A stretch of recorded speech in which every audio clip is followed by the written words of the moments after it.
Hello everyone, welcome to my channel বিদ্যা মন্দির। আমার নতুন একটা ভিডিওতে তোমাদের সকলকে স্বাগত জানাই। আজকে আমরা সপ্তম শ্রেণীর কোষে দেখি 10 অর্থাৎ আসন্ন মানের চ্যাপ্টারের অঙ্কগুলো নিয়ে আলোচনা করব। তো চলো শুরু করি। প্রথম অঙ্ক, 3 টাকা 7 জন ছেলেমেয়ের মধ্যে সমান ভাগে ভাগ করে দিই, হিসেব করে দেখি প্রত্যেকে কত পয়সা করে পাবে। 3 টাকা সমান 300 পয়সা।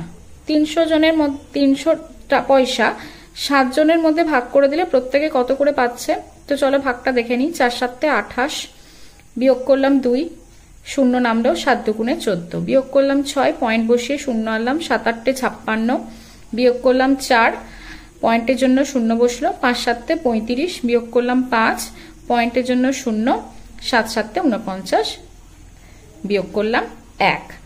আমাকে অঙ্কটাই বলেছে কত, 2 দশমিক স্থান পর্যন্ত আসন্নমান, অর্থাৎ দশমিকের পর আমরা 3 ঘর পর্যন্ত যাব। তাহলে 2 দশমিক স্থান পর্যন্ত আসন্নমান কত হবে, 42.8। যেহেতু এখানে 7 আছে তাই এই আগের ঘরের সঙ্গে আমার 1 যোগ হয়ে যাবে, অর্থাৎ 86। তাহলে প্রত্যেকে 42.86 পয়সা করে পাবে। এবার বলছে এবার 7 জনের মোট টাকা হিসেব করে দেখি মোট টাকা 3 টাকার কত কম বা বেশি হবে। 7 জনের মোট টাকা কত হবে, 42.86 ইন্টু 7, তাহলে কত হচ্ছে 300.02 পয়সা, অর্থাৎ প্রত্যেকে 300.02 পয়সা করে 7 জন মোট পাবে। তাহলে 7 জনের মোট টাকা 3 টাকা অপেক্ষা কত বেশি, 0.02 পয়সা বেশি। এবার চল আমরা সেকেন্ড অঙ্কটা দেখে নিই।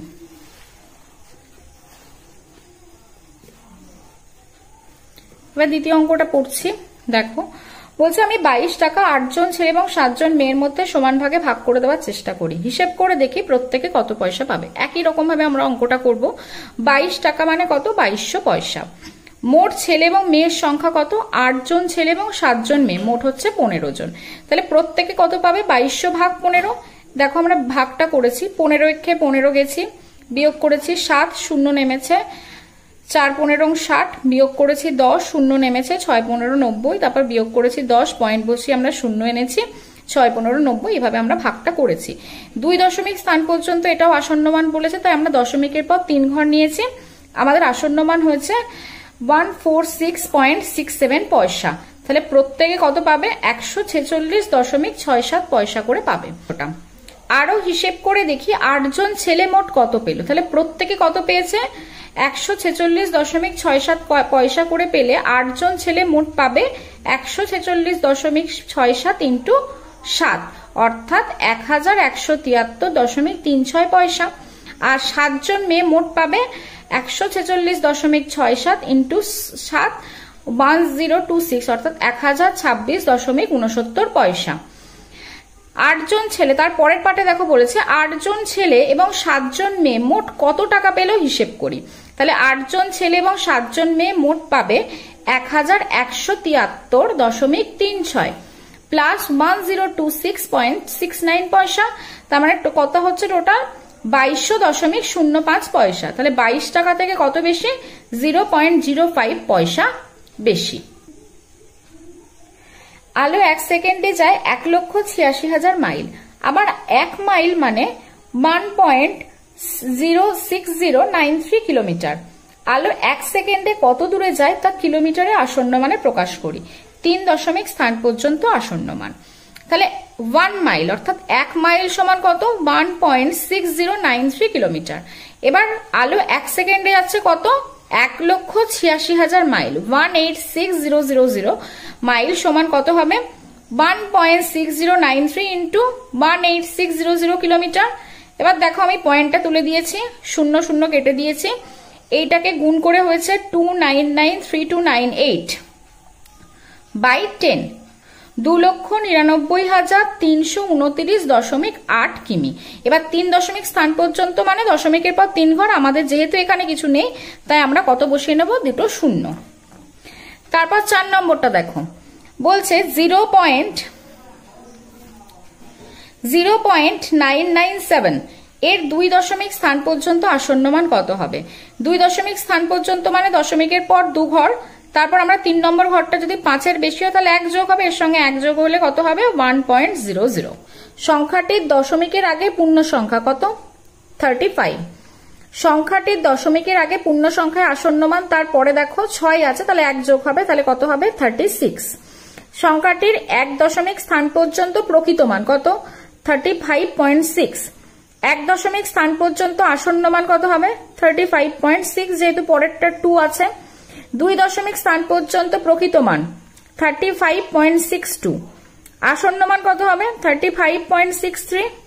3 দশমিক স্থান পর্যন্ত প্রকৃত মান 35.626, আসন্ন মান কত হবে 35.627। কেন? কারণ এখানে 8 আছে। তারপরেরটা দেখো 2, এটাও 2 হবে, তারপরে হবে 2.0, 2.0, তারপরটা হবে 2.00, 2.00, তারপরেরটা দেখো 3 দশমিক স্থান পর্যন্ত প্রকৃত মান 2.000, আর আসন্ন মান কত হবে 2.001। কেন হলো? কারণ এখানে 6 আছে। তারপরেরটা দেখো 0, এটাও 0 হবে, এটা হবে 0.0, 0.1, কারণ এখানে 6 আছে তারপরের ঘরে। তারপরে 0.06 প্রকৃত মান, আসন্ন মানও হবে 0.06। তারপরেরটা দেখো প্রকৃত মান 0.62, আসন্ন মানে হবে এখানে আর একটা 0.62, আর এটা হবে 0.063, যেহেতু এখানে 5 আছে। তারপর দেখো 0, এটাও 0, 0.0, 0.0,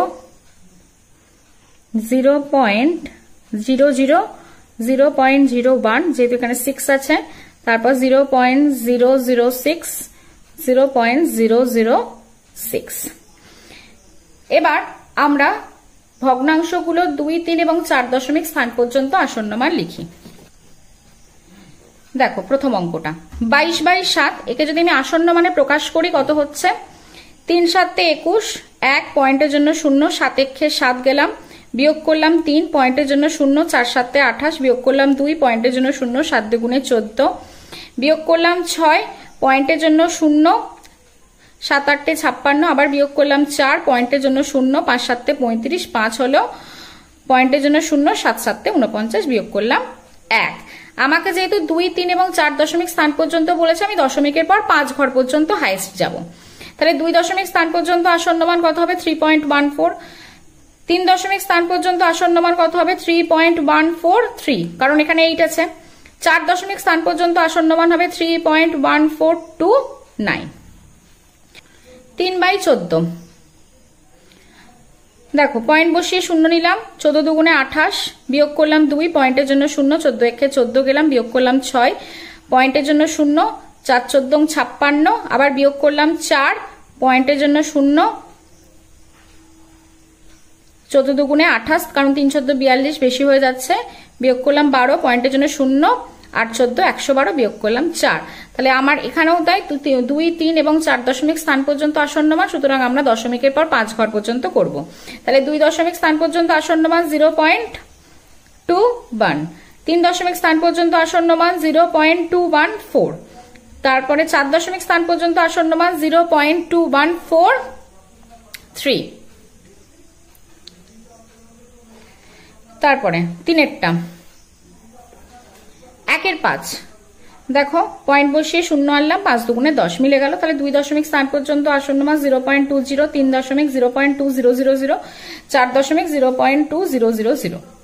এবার 4-এরটা 47/57, পয়েন্ট বসিয়ে 0 আনলাম, যেহেতু 57 থেকে 47 ছোট, তাই পয়েন্ট বসিয়ে প্রথমে 0 আনলাম। 8 দিয়ে গেলাম 456, বিয়োগ করলাম 14, পয়েন্ট বসিয়ে 0, 57 2 114, আবার বিয়োগ করলাম 26 পয়েন্টের জন্য 0, 4 57 228, বিয়োগ করলাম 32 পয়েন্টের জন্য 0, 5 দিয়ে গেলাম 285, বিয়োগ করলাম 35 পয়েন্টের জন্য 0 বসলো, 6 দিয়ে গেলাম 342, বিয়োগ করলাম 8।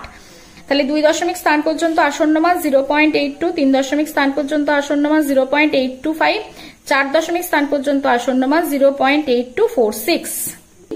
দেখো একদম একই রকম ভাবে লক্ষ্যে আসন্ন মান একক, দশক, শতক, হাজার, অযুত, লক্ষ। তাহলে আমরা কত লিখবো 2। 6 এর পরে কত আছে 7, তাহলে 1 যোগ হয়ে যাবে 7, তারপর কটা শূন্য, 1 2 3 4 5, 5টা শূন্য। সহস্র, সহস্র মানে হাজার, একক দশক শতক হাজার, তার মানে আমাকে কত লিখতে হবে, 2 6 7 লিখে নিলাম। 8 নম্বর 8 আছে 4 নম্বর ঘরে, অর্থাৎ হাজারের ঘরে 8 আছে, তাহলে পরের ঘরটা আমাকে দেখতে হবে 9, যেহেতু 5-এর বেশি তাই এটা হয়ে যাবে 9, 0 0 0। তারপর শতকে আসন্ন মান, তার মানে আমাকে কত দেখতে হবে, 2 6 7 8, এবার 9, শতকে 9 আছে, তাহলে আমাকে তার পরের ঘরটা দেখতে হবে, পরের ঘরে যেহেতু 5-এর কম আসে সেই জন্য আমরা 9 0 0 বসিয়ে দিলাম। তারপরে একই রকম ভাবে তাহলে এটা কত হবে, 3 1। সহস্রে হবে 2 4, তারপর 3টে শূন্য, তারপরটা হবে 3 1 2 4, 3 1 2 4 5 0 0। 11টা 9 মিনিট 40 সেকেন্ডকে আমরা আসন্ন মানে কত বলি, এটা আমরা মিনিটে প্রকাশ করব। 9 মিনিট 40 সেকেন্ড, 9 মিনিট লিখলাম, 40 সেকেন্ডকে আমরা মিনিটে নিয়ে গেলাম 60 দিয়ে ভাগ করে। দেখো আমরা 0 0 কেটেছি, 4/6 মানে 2/3, তাহলে 3 9 27 যোগ 2 মানে 29/3 মিনিট। একে যদি আমরা ভাগ করি দেখো আমি কত পেয়েছি, 9.666, অর্থাৎ 9.67 মিনিট, বা সেটাকে আমরা আসন্ন মানে কত লিখতে পারি, 10 মিনিট। তাহলে 11টা 9 মিনিট 40 সেকেন্ডকে আমরা কি লিখতে পারি, 11টা 10 মিনিট। জুতোর দাম 99.99 টাকা হলে আসন্ন মানে জুতোর দাম কত ধরি, আসন্ন মানে জুতোর দাম হবে 100 টাকা। একটি রেখাংশের দৈর্ঘ্য 1.59 সেমি হলে আসন্ন মানে রেখাংশের দৈর্ঘ্য কত হবে, আসন্ন মানে রেখাংশটির দৈর্ঘ্য হবে 1.6 সেমি। মুদির দোকানে পোস্ত কিনতে গিয়ে ওজন মাপার মেশিনে দেখলাম 102 গ্রাম, দোকানদার আসন্ন মানে কত গ্রাম জিনিসের দাম নেয় তা লিখি। দোকানদার আসন্ন মানে 100 গ্রাম জিনিসের দাম নেবে। এই হয়ে গেল গোটা আসন্ন মান চ্যাপ্টারটা। যদি তোমাদের আমার ভিডিওটা ভালো লেগে থাকে তাহলে অবশ্যই লাইক করবে এবং আমার চ্যানেলটাকে সাবস্ক্রাইব করে দিয়ে আমার পাশে থাকবে। তুমি পরবর্তীকালে আমি কোনো ভিডিও আপলোড করলে সেই ভিডিওর ইনফরমেশন পেতে পারো। তো থ্যাংক ইউ সকলকে।